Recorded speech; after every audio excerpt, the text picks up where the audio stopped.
मैं केशव गुप्ता, प्रवक्ता भगवती शिक्षक प्रशिक्षण महाविद्यालय गंगापुर सिटी। स्टूडेंट्स, डीएलएड के आर्ट एजुकेशन सब्जेक्ट या कला शिक्षा विषय में आपका एक टॉपिक है राजस्थान के लोक नृत्य। उसी टॉपिक को लेकर मैं आज आपके सामने हूँ और इस पर आज हम राजस्थान के लोक नृत्य पर एक चर्चा करेंगे। बड़ा इंटरेस्ट डिस्कशन करेंगे। बड़ा इंटरेस्टेड रुचिकर विषय सब्जेक्ट है, रुचिकर टॉपिक है और इस टॉपिक को दोस्तों मैं आपके सामने आज दो मोड पर लाऊंगा। दो प्रकार से आपका इसका इम्पोर्टेंस रहेगा। एक तो डीएलएड एग्जाम की दृष्टि से और एक स्टूडेंट्स जब आप कभी कंपटीशन में बैठेंगे राजस्थान के कोई भी कंपटीशन में, तो ये टॉपिक आपके लिए बहुत ही ज़्यादा महत्व, बहुत ही ज़्यादा इम्पोर्टेंस आपके लिए रखेगा। इसलिए आज मैं इस टॉपिक पर दोनों ही दृष्टिकोण रखते हुए डीएलएड एग्जाम और कंपटीशन की दृष्टि से इस पर मैं डिस्कशन आपके साथ करूँगा। ठीक है, तो शुरू करते हैं। आज का टॉपिक राजस्थान के लोक नृत्य। देखो, राजस्थान के लोक नृत्यों को चार भागों में, राजस्थान के लोक नृत्यों को कितने प्रकारों में विभक्त किया है? चार प्रकारों में। कितने प्रकारों में है? चार प्रकारों में। देखते हैं कौन कौन से हैं वो चार प्रकार। पहला प्रकार है तत्वाद्य।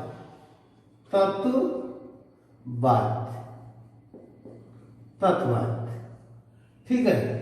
दूसरा प्रकार है सुशिरवाद्य। कौन सा है? सुशिरवाद्य। तीसरा अवनद्यवाद्य।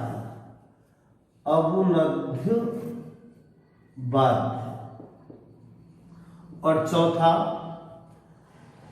चौथा प्रकार जो है अवनद्यवाद के बाद वो है घनवाद्य। कौन सा है? घनवाद्य।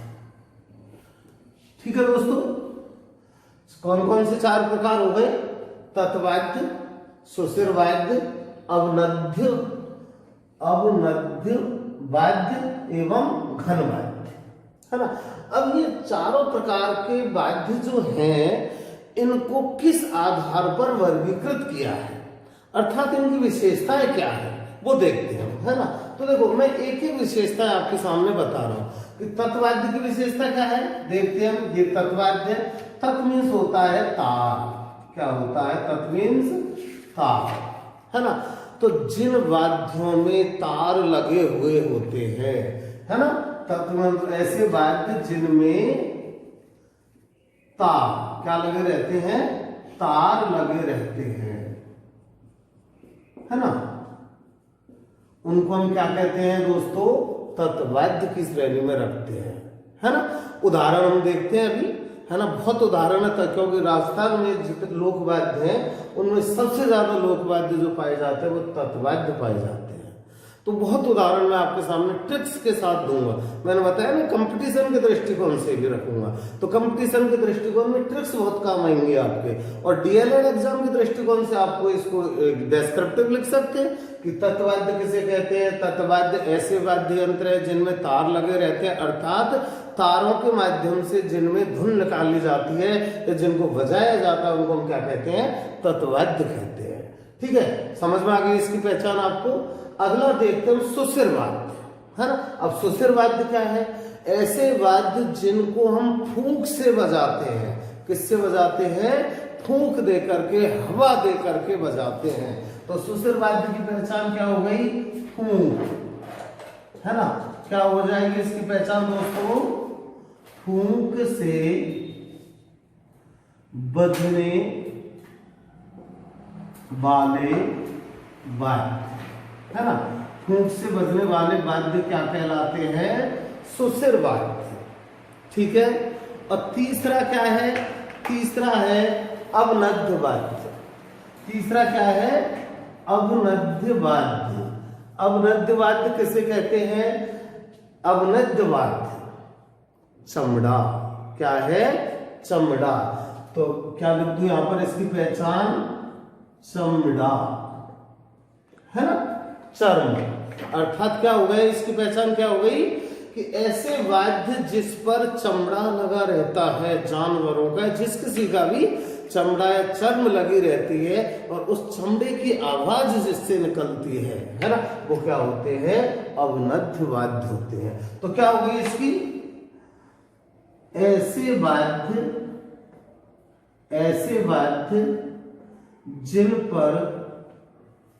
जिन पर चमड़ा लगा रहता है ना, लगा रहता है, क्या कहलाते हैं दोस्तों? अवनद्य वाद्य कहलाते हैं। ठीक है। और चौथा और अंतिम प्रकार कौन सा है? घन वाद्य। अब घन वाद्य क्या है? घन मीन्स क्या होता है? क्या होता है? ताल की आवाज, है ना। तो घन देखते हैं, घन की पहचान क्या है? बस एक मैं बहुत छोटी सी पहचान दे रहा हूं, आप इसी से याद रख लेना। टन टन टन टन, बस, है ना। क्योंकि या दूसरी पहचान हो गई धातु। दूसरी पहचान क्या है इसकी? धातु, है ना। समझे आप इसको? कैसे वाद्य हो गई? अर्थात ऐसे वाद्य जो किसी धातु से बने होते हैं, है ना। और जब देखो दोस्तों, धातु से हम कोई वाद्य बना होगा और उसको बजाएंगे तो उसमें से टन टन टन टन टन टन टन टन की आवाज निकलेगी। तो जिन वाद्यों से टन टन की आवाज आए, क्या जो वाद्य किसी न किसी प्रकार की धातु से बना हुआ, धातु में लोहा है, कॉपर है ना, या फिर पीतल है, या फिर कांसा है, कोई भी धातु हो सकती है, धातु या फिर अष्ट धातु है, मिश्रित धातु है, इन धातुओं से जो वाद्य बने होते हैं वो क्या कहलाते हैं? घन वाद्य। या इनको हम ऐसे पहचान दे सकते हैं कि जिनसे टन टन की आवाज निकलती है, उसे हम कहते हैं घन वाद्य। ठीक है। अब आपको अच्छे से समझ में आ गए चारों वाद्यों की पहचान। छोटी छोटी सी बच्चे पहचान है, मैं रिपीट कर रहा हूं। 4 प्रकार के वाद्य होते हैं: तत्वाद्य, सुशिर वाद्य, अवनद्य वाद्य और घन वाद्य। तत्वाद्य क्या है? तार से बने हुए वाद्य। सुशिर वाद्य क्या? फूंक से बजने वाले वाद्य।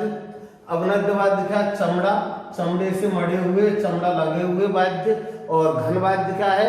धातु से बने हुए वाद्य या फिर जिनसे टन टन की आवाज निकलती है, उनको हम क्या कहते हैं? घन वाद्य कहते हैं।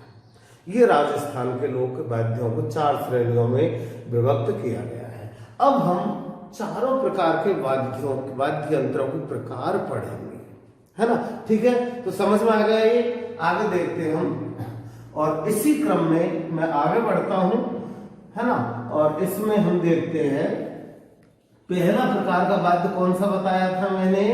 पहला प्रकार का वाद्य बताया था आपके सामने तत्वाद्य, है ना। तो तत्वाद्य को लेते हैं, तत्वाद्य। ठीक है। पहचान क्या बताई थी? तार लगे हुए वाद्य, तार लगे हुए वाद्य। ठीक है। तो अब देखते हम कौन कौन से वाद्य हैं राजस्थान में जो तत्वाद्य की श्रेणी में रखे गए हैं। इसकी एक मैं ट्रिक लिख रहा हूं, पहले उस ट्रिक को हम खोलेंगे तो आपके सामने सारे वाद्य आ जाएंगे। ज्यादा रटने की आपको आवश्यकता नहीं पड़ेगी, फिर उनका डिस्क्रिप्शन करेंगे। तो जैसे देखते हैं, ठीक है। तो ट्रिक देखें, आपके सामने ट्रिक है, ये कंपटीशन के हिसाब से काम आएगा आपको। ठीक है भाई, बहुत बढ़िया ट्रिक बनाई है मैंने। भाई रावण सासू का काम जरा चित सु करो। हो गई ट्रिक। ट्रिक का मतलब क्या है? जिसमें तालमेल हो, तारतम्यता हो, है ना, जिसे हम आसानी से याद कर सकें। जैसे मैं आपको बताऊं कि आप कोई किताब पढ़ें, किताब की 10 पंक्तियों को याद करने के लिए हमें बार बार अभ्यास की जरूरत पड़ती है। साइकोलॉजी में आपने एक मनोवैज्ञानिक का नाम पढ़ा होगा, थॉर्नडाइक, और थॉर्नडाइक ने सीखने के 3 नियम दिए हैं दोस्तों। कौन कौन से? पहला नियम तत्परता मतलब रुचि का नियम, दूसरा अभ्यास का नियम, और तीसरा प्रभाव का नियम, है ना। ठीक है ना। तो अब देखें आप कि दूसरा जो नियम दिया ना थॉर्नडाइक ने, कौन सा? अभ्यास का नियम। क्या कह रहा है वो नियम? कि हम जिस चीज को पढ़ते हैं, कि जिस चीज को हमने सीखा है, वो तब जाकर के हमारी स्मृति में जाएगी या हमें अच्छे से याद रहेगा जब हम उसका बार बार अभ्यास करेंगे, प्रैक्टिस करेंगे, है ना। अभ्यास मतलब उस चीज को बार बार दोहराएंगे। आज दोहरा लिया, कल दोहरा लिया, 7 दिन बाद दोहरा लिया, फिर 1 महीने बाद दोहरा लिया, एग्जाम से पहले दोहरा लिया, तो वो चीज हमें कंठस्थ हो जाती है। कंठस्थ मतलब हमारी मेमोरी में चली जाती है, हमारी स्मृति में एकत्रित हो जाती है। तो अभ्यास कहता है। लेकिन ट्रिक्स के लिए हमें बहुत ज्यादा अभ्यास की आवश्यकता नहीं पड़ती। बस एक बार हम ट्रिक को याद कर ले और इस ट्रिक को फिर खोल ले। अब देखते हैं तो क्या है ट्रिक तत्वज्ञों की? भाई रावण सासू का काम जरा चित सु कर, है ना। अब देखते हैं, देखे भा से बना भपंग। क्या अब ये वाद्य यंत्र आ रहे हैं आपके, है ना। भा से कौन सा वाद्य यंत्र निकला? वही भपंग, है ना। ई से निकला एक तारा। क्या निकला? ई से एक तारा। एक तारा, इस तारा जैसे ही और नाम है एक तारा। फिर इसी के साथ और वाद्य यंत्र आते हैं, 2 तारा। एक तारा के बाद क्या है? और 2 तारा, और एक आता है चौथा। ठीक है। ये तीनों वाद्य यंत्र कैसे हैं? ई से निकाल दिए मैंने, तीनों तत्वाद्य। तो ई से एक तारा याद रहेगा, एक तारा, 2 तारा, चौथा। ठीक है। लेकिन दोस्तों याद रखना सतारा नहीं है ना। मैंने बताया ना कि तारा आ रहा है, तो तारा तो देखो सतारा में भी आ रहा है ना। लेकिन सतारा हमारा तत्वाद्य नहीं है। तो तीनों याद रखना, एक तारा, 2 तारा और चौथा। अगला देखते हैं, रा, है ना। राया ना, रा से बना रावण था। क्या बना? रावण हत्था। ठीक है। अगला आया, केवल रा से नहीं, पूरे रावण से क्या बन गया? रावण हत्था। ठीक है। अब देखते हैं हम सा से क्या बना? सा से बना आपका सारंगी, है ना। सा से क्या बना? सारंगी, है ना। सारंगी जो शास्त्रीय वाद्य है, ये विशेषता बताऊंगा आपको। सा क्या है? सारंगी जो एक शास्त्रीय वाद्य है ना। फिर आया सु से क्या बना दोस्तों?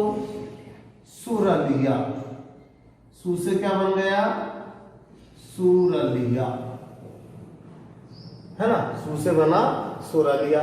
फिर का को आप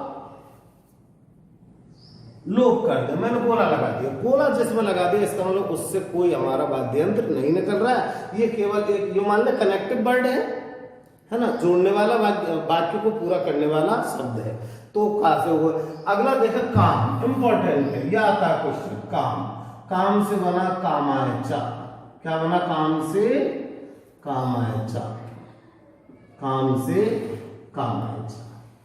ठीक है। फिर 2 शब्द है, जरा, जय और रे, है ना। जैसे बनता है दोस्तों जंतर। क्या बना? जैसे जंतर, जैसे जंतर, है ना। और रा से रवाज। रा से क्या बन गया?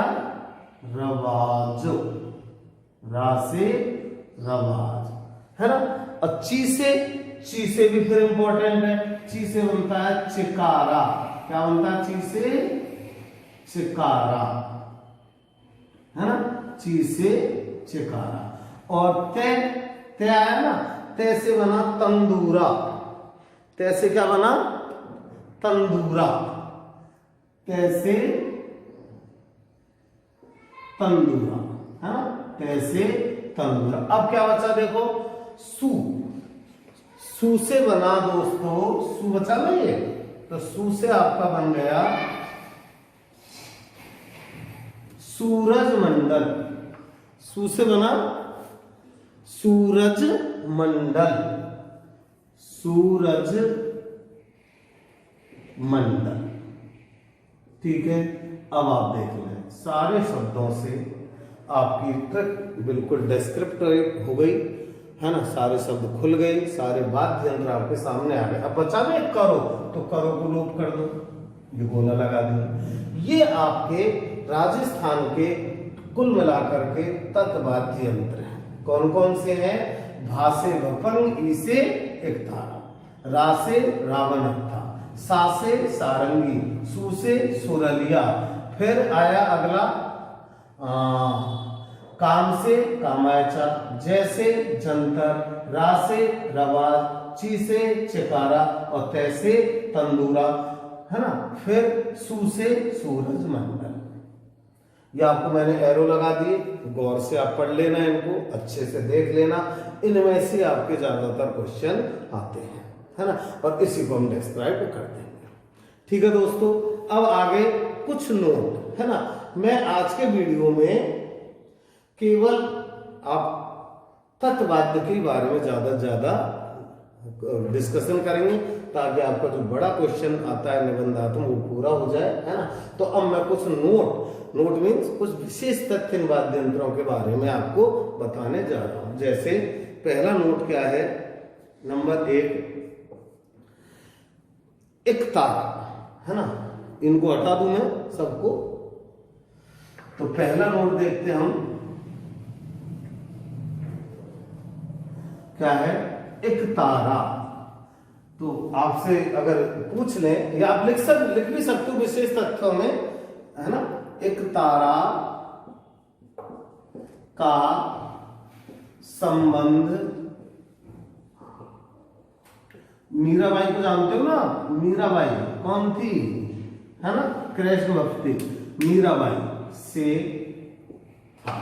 कुल मिलाकर क्या है कि मीराबाई कौन सा वाद्य यंत्र बजाती थी, एकतारा वाद्य यंत्र बजाती थी, है ना। और अगला नोट तो याद रखेंगे, मीराबाई कौन सा वाद्य यंत्र बजाती थी, एकतारा बजाती थी। ठीक है, अगला नोट देखें, अगला नोट है भपंग, है ना। भपंग के बारे में बस इतना सा याद रखना, भपंग अलवर, कौन से क्षेत्र का वाद्य यंत्र था ये, अलवर क्षेत्र का, मतलब भपंग को अलवर क्षेत्र में बजाया जाता है। मतलब भपंग कहां का ज्यादा प्रचलित है, लोकप्रिय वाद्य है, अलवर क्षेत्र का वाद्य। ठीक है, फिर देखते हैं सारंगी, बहुत अच्छा है सारंगी। सारंगी कभी आप लिख सकते हैं कि सारंगी किसकी बनी होती है, तो दोस्तों सारंगी बकरे की आंत, बकरे की आंत से बनी होती है ना। सारंगी बकरे की आंत से बनी होती है। ठीक है, अगला देखते हैं। और एक चीज और याद रखना आप, सारंगी बकरे की आंत से बनी होती है, दूसरा सारंगी में लकड़ी भी काम ली जाती है। देखी होगी आपने सारंगी, इसमें लकड़ी भी काम ली जाती है, और वो लकड़ी किसकी होती है, तो ये भी छोटी छोटी बात है जिनको आप याद रख सकते हैं। तो सारंगी में दोस्तों एक तो सागवान और एक रोहिड़ा। कौन कौन सी? सारंगी में सागवान एवं रोहिड़ा, ये नाम सुने होंगे, वृक्षों के नाम है रोहिड़ा, है ना। सागवान हमारे दक्षिणी राजस्थान डूंगरपुर बांसवाड़ा में ज्यादा पाया जाता है, और रोहिड़ा हमारे पश्चिमी राजस्थान जैसलमेर बाड़मेर में ज्यादा पाया जाता है ना। तो सागवान एवं रोहिड़ा वृक्ष की जड़ को सारंगी में काम लेते हैं। सारंगी निर्माण, सारंगी निर्माण में काम लेते हैं, है ना। तो सारंगी का विशेष नोट हो गया। अगला देखो, बहुत ही इंपॉर्टेंट बात है जिसको हम अधिकतर पूछते रहते हैं लोग, वो क्या है? रावण हत्था, है ना? रावण हत्था, रावण हत्था, ऊपर नाम आया ना पहले इसका रावण हत्था, इसके बारे में ज्यादा पूछते हैं। तो कई बातें इसकी। रावण हत्था, एक तो पश्चिमी राजस्थान, है ना? रावण हत्था कौन से क्षेत्र का वाद्य यंत्र है? पश्चिमी राजस्थान का, है ना? और इसकी जो आकृति है रावण हत्था की, वो अर्ध कटोरा, कटोरा होता है ना, कटोरा, ठीक है? कटोरा आधा होता है ना, कटोरा भाई इस तरह का तो होता है कटोरा, ये पूरा थोड़ी होता है इस तरह से, इस तरह का होता है कटोरा। कटोरे को उल्टा रख दो आप, इस तरह दिखेगा, है ना? तो अर्ध तो कटोरे के समान होते हैं, या यूं कह दें कि रावण हत्था की आकृति कटे हुए नारियल के समान होती है, जिसको अपन कह सकते हैं अर्ध नारियल, है ना? कटे हुए नारियल के समान किसकी आकृति होती है? रावण हत्था की आकृति होती है ना? और रावण हत्था, इसकी कई विशेषता हैं। तो इसकी आकृति में, या इसका एक रावण हत्था का चित्र आपके सामने बनाता हूं। देखो रावण हत्था कैसा बना होता है, इस तरह का, ये देखिए, है ना?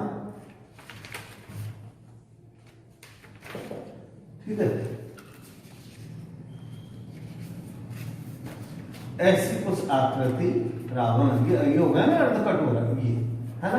तो इसकी आकृति है ये रावण हत्था की आकृति, इस तरह की, ठीक है?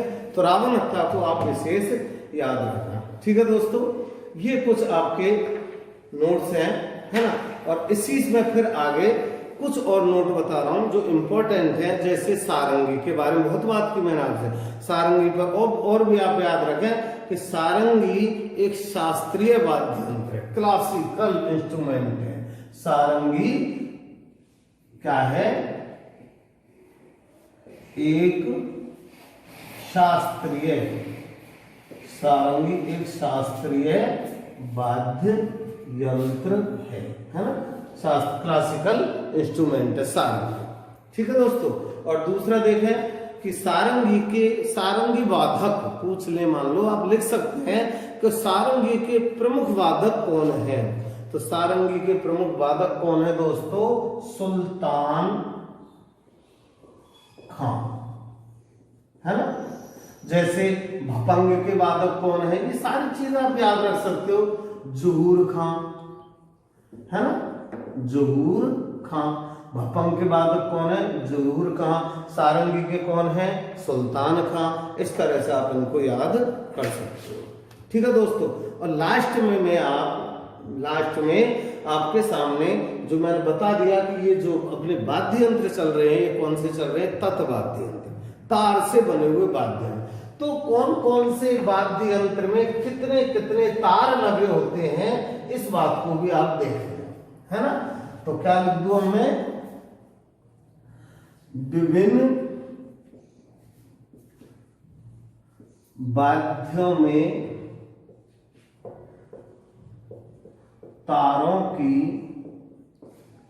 संख्या, विभिन्न वाद्यों में तारों की संख्या, ठीक है? तो देखते सबसे पहले रावण हत्था। रावण हत्था, इसमें दोस्तों लगे होते हैं 9 तार। कितने? रावण हत्था में 9 तार लगे होते हैं, ठीक है? उसके बाद जंतर 6 तार, कामायचा 27 तार। जंतर में कितने? 6 तार, है ना? कामायचा में 27 तार, हाँ कितने होते हैं? 27 तार लगे होते हैं। अगला सारंगी में भी 27 तार और रवाज में 12 तार। सारंगी में भी कितने तार होते हैं दोस्तों? 27 तार, है ना? और रवाज में 12 तार। ठीक है, ये आपका वाद्य यंत्रों का पहला प्रकार है, तत्वाद्य यंत्रों का। ठीक है दोस्तों, थैंक यू। और जैसे आपको हर वीडियो में हमारे आपके कॉलेज के अलग अलग प्रवक्ताओं के द्वारा अपने अपने विषय को लेकर के टॉपिक वाइज वीडियो डाले जा रहे हैं, क्रमबद्ध रूप से, एक श्रृंखलाबद्ध रूप से, तो उसमें भी आपको बार बार बताया जा रहा है कि आप अपने कॉलेज भगवती टीटी कॉलेज के यूट्यूब चैनल को सब्सक्राइब करें, लाइक करें, शेयर करें और बेल आइकन को प्रेस करें, ताकि Bhagwati BEd college TT college के द्वारा डाले गए प्रत्येक वीडियो की सूचना आपको टाइम टू टाइम मिलती रहे। वैसे आपको सभी स्टूडेंट्स को, डीएलएड के सभी स्टूडेंट्स को, बीएड के सभी स्टूडेंट्स को कॉलेज का यूट्यूब चैनल लिंक भेज दिया गया है। उस लिंक को आप डेली रोजाना खोल करके और आपके सिलेबस के प्रत्येक टॉपिक को पढ़ें, क्योंकि आज टाइम ऐसा हो गया कोविड-19 जिसमें आपके लिए एक वास्तविक क्लास देना मुश्किल हो रहा है। इसलिए कुछ सरकारी प्रयास, कुछ डीएलएड डिपार्टमेंट प्रयास के द्वारा कोशिश की जा रही है कि आपको वर्चुअल मोड पर ला करके और सिलेबस को कंप्लीट कराएं, ताकि एग्जाम में आपको किसी प्रकार की दिक्कतों का सामना, प्रॉब्लम्स का सामना ना करना पड़े। Thank you, so thank you.